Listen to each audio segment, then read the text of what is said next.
Non, je crois n'avoir jamais changé d'avis sur ce sujet.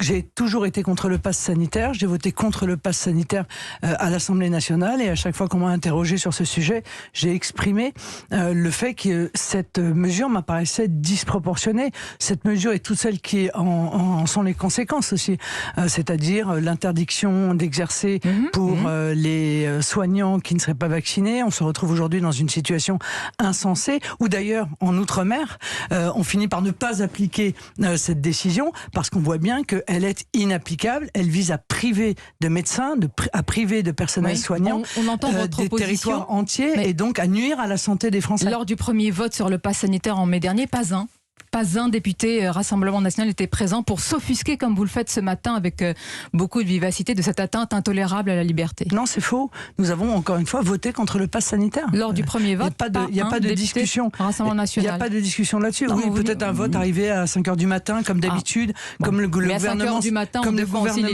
le gouvernement sait le faire. Mais en l'occurrence, vous voyez, moi j'ai passé 2 nuits à l'Assemblée nationale, 2 jours et 2 nuits contre pour le pass sanitaire, dont une nuit blanche totalement, précisément pour défendre les positions qui sont les nôtres et s'opposer à ce pass sanitaire.